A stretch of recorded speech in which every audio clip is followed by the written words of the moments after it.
Hey Scrappers, Tom from the iScrap app, and in this episode of Scrapulator, we're going to talk about something that many of you are doing right now while you're listening to us, scrapping as a hobby.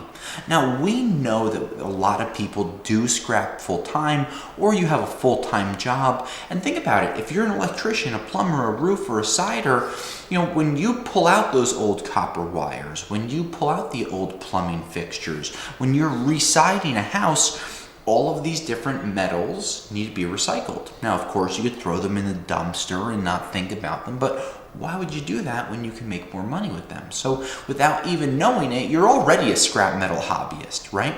But there are a lot of people that are in non-metal producing jobs that go out there and they look for scrap as a full-time hobby. Why? They like it. They can make money on it, and it leads them to different opportunities. And when we talk about scrap metal being kind of a second job or a hobby, we always like to give people tips because we know that many of you don't do this full time. Well, a lot of people do. We want to be realistic and know that many people have full-time jobs, and this is something they do when they're driving on the road. A couple times a year they cash in. And what we've been able to see is what a great side hustle that it actually can be. Because you're looking to make more money, you can work on your own hours. It's kind of like what Uber and Lyft have done to the taxi industry, where if you're looking to make extra money and you have a car and you have a valid driver's license, by taking a few courses, you could become a driver and make more money. But with scrap, you get to drive around, you can go to different job sites, work with different people, and just a different hustle so you can continue to make more money on the side. So there's a lot of tools that we've talked about in the past. We've done blogs, we've done posts, we've talked about these things, but I just wanted to go over some of the basic things that we always recommend having with you, even if you're not going out to scrap, even if it's just a normal drive. I have found myself in my SUV pulling over dozens of times to pick up scrap on the side of the road, whether they're clean outs or things like that, because it's in my blood. I've been doing it for so long. So things that I have in my car, I always have a magnet. I always have work gloves. I always have glasses. I always have business cards. And I always have basic tool set with a hammer, Phillips head screwdriver. I actually have one of the screwdrivers where you can interchange the different pieces, so you can flip it out and it becomes a flathead. And what I like about my screwdriver is I'm not going to drive around with a power drill in my car all the time, but with the screwdriver on there, I have a locking mechanism. I think it costs like $8, where you can turn it left or right, and then you can just twist the handle so it's either making something tighter or making something looser. And because it has that cool interchangeable head, I can flip it over if I need a flat head or I need a Phillips head. So there's just a couple of really handy tools. And the two things that I always recommend having are gloves and a magnet.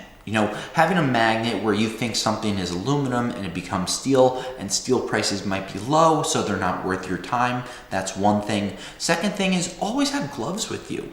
And I'm not just talking about for scrapping. I mean, what if you need to change your tire? I had to do that back in early February, where it was super cold out, the tire was underneath, there was mud, and I had the right tool where I could use those gloves and not hurt my hands while I was going to change them. Because how many of you make money with your hands? Protect the things that you make money with. When you drive, you don't want to drive a car that's run down, because what if it breaks? What if it gets in an accident? It won't protect you. So the same type of thing goes for scrap when you have these tools in your car.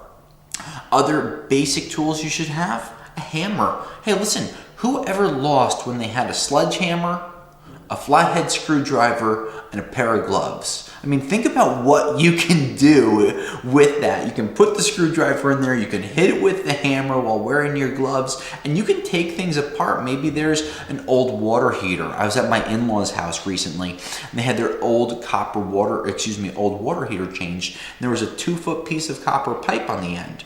I actually had an adjustable wrench. I was able to take the fitting off. I threw it in my car, and I brought it because we had bags and stuff, so I couldn't throw the whole water heater in. But I took the piece of copper, and then I brought it to Rockaway Recycling and threw it into the pile.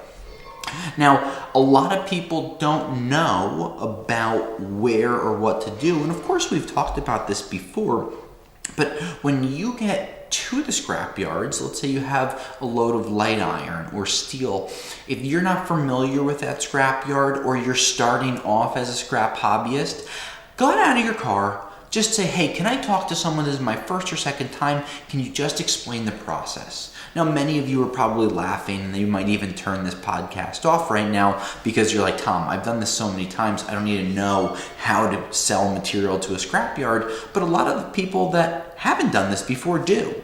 And when you don't know what to do, it's always good to get a little tip. So when you go to the scrapyard for the first, second, third time, just ask them about their process. How does it work? Do I get paid cash? Is it a check? Am I allowed to sell this material here?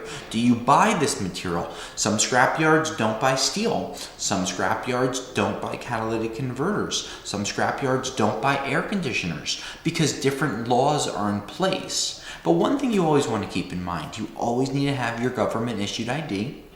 You should always have tools, and you should always ask questions, because by learning at the scrapyard, you're going to be able to help yourself make more money while you're out there as a scrap hobbyist trying to make more money on the side.